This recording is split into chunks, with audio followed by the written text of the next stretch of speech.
Galera, tudo bem com vocês? Bom, vamos estar iniciando mais uma aula aqui para a galera do nono ano. Ainda continuando aquele assunto, né, sobre a antiga União Soviética, sobre a SEI. Na apostila da página 83 a 91, tá? A gente vai estar falando um pouquinho do assunto relacionado a essas páginas. Bom, hoje vou falar um pouquinho sobre os aspectos regionais da SEI. Então, para relembrar o que é a SEI, né, Comunidade dos Estados Independentes, né, isso foi criado depois, né, do fim da União Soviética. Houve uma necessidade desses países, então, a se manter, né, fortificado ali na região. E houve então um acordo ali dessa união desses estados independentes, né, que passaram recentemente a ser independentes, né, porém essa independência ainda era muito carente, né, no caso. Então, por estar mudando, né, de um regime comunista, eles passaram a mudar todo o seu regime, então não mais eram comunistas. Então, todo esse processo fez com que esses países ainda sofressem muitas mudanças, né? Então houve essa necessidade de se juntar, né? Se separaram, porém continuaram tendo alianças. Só que o centro não era mais a Rússia, não era mais Moscou, né? Então cada país tinha sua autonomia para isso, né? Então, dentro dessas autonomias, decidiam se eles faziam ou não aquilo que estava sendo arquitetado dentro da SEI, né?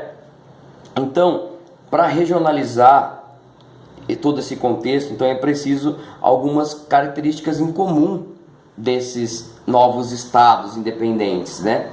E primeiro foram que esses países, né, eles já eram membros desde a ex-União Soviética e depois passaram a se configurar como membros da SEI, né? Então, dos 15 países, 13 passaram a pertencer à SEI, né? 3 não, que é a Lituânia, Estônia e Letônia. Esses 3 países não concordaram e se separaram de vez, né?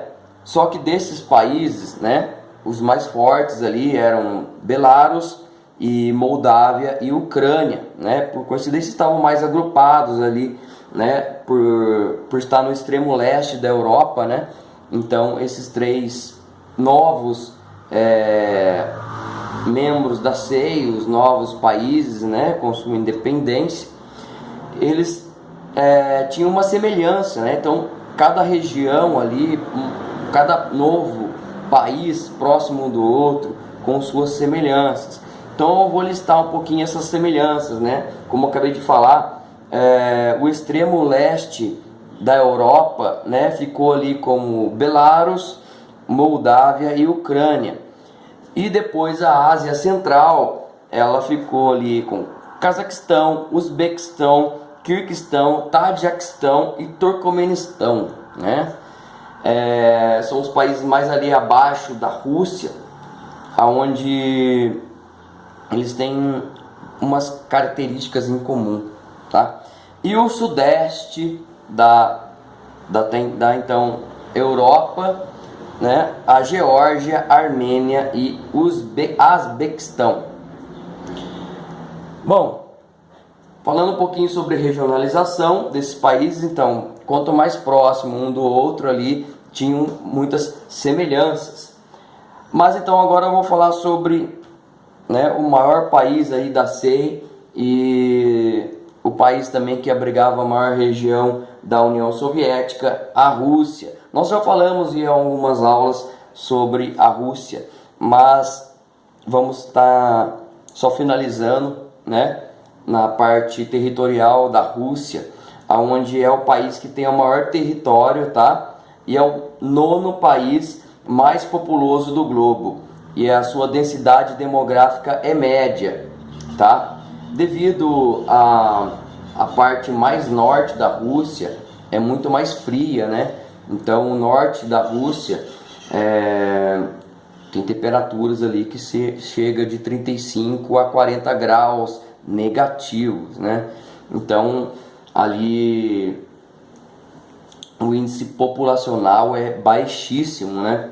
Então a Rússia é enorme em questão territorial, porém sua densidade demográfica nem tanto. E a Rússia, ela herdou alguns problemas da antiga União Soviética, né? Então a Rússia, ela ainda resistiu um pouco, né, a permanecer com a economia planificada, com algumas aberturas, né, com relação ao capitalismo, né, ainda resistia ao capitalismo no início. Então ali gerou grandes problemas internos na Rússia, né? Bom, vamos falar agora também um pouquinho sobre a Ucrânia. A Ucrânia ali depois da Rússia, né, na antiga União Soviética, tinha grande influência. Porém os russos, né, bobo nem nada, desde desse acordo com a União Soviética, os russos, na verdade, né, começaram a populacionar ali, colocar um contingente populacional de russos na região da Ucrânia. E isso veio surtir efeito depois na Ucrânia, né? Eles sofreram com essa população russa que veio a habitar a Ucrânia. Bom, e os russos não fizeram isso somente na Ucrânia, tá? A ideia dos russos, né, antes da CEI, era povoar outras regiões que não fosse da Rússia, povoar de russos, né?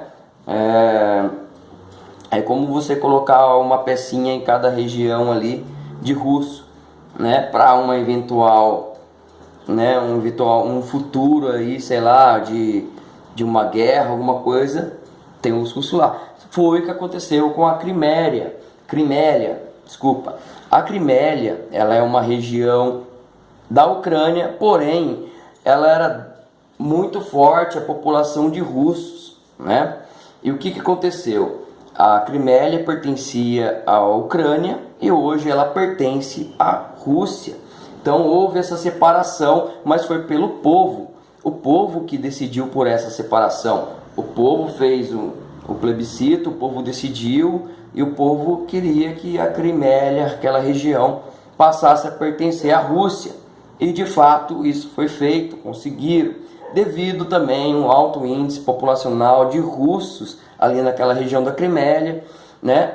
E acabou acontecendo. Então essa é uma estratégia russa de aumentar o seu território, né? Então voltando, falando um pouco sobre a Ucrânia, a Ucrânia é o segundo país mais populoso da CEI, perdendo apenas para a Rússia. Recentemente, né, tiveram essa treta aí, essa briga com a Rússia envolvendo a região da Crimélia. O problema da Ucrânia é que tem uma população relativamente grande de russos.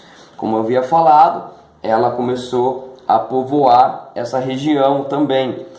E com isso surge na região da Ucrânia um grande barril de pólvora, que a qualquer instante pode surgir mais uma briga entre esses dois países, né?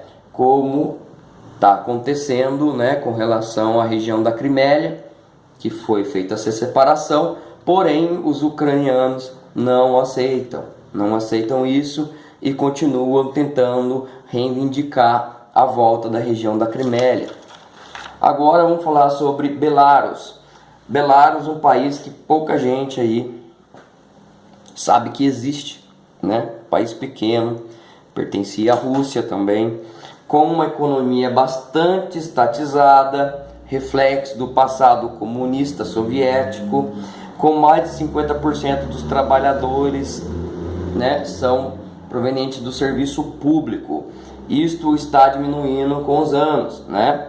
mas o país ele é bastante dependente da Rússia, tá? Todo o produto, tudo que se produz ali, eles fornecem para a Rússia. Então é um país muito dependente.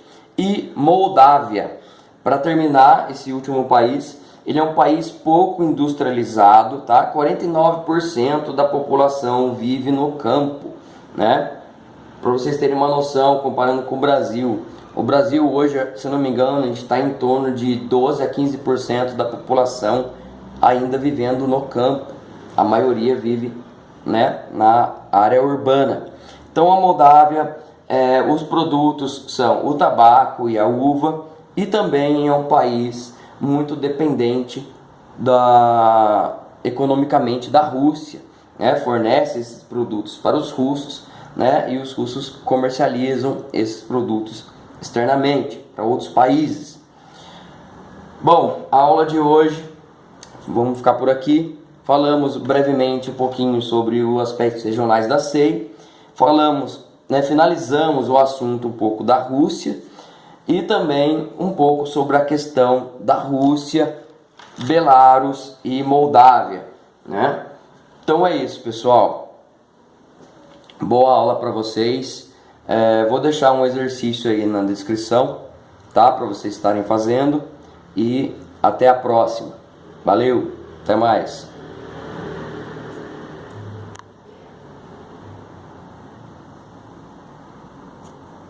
Opa, agora vai.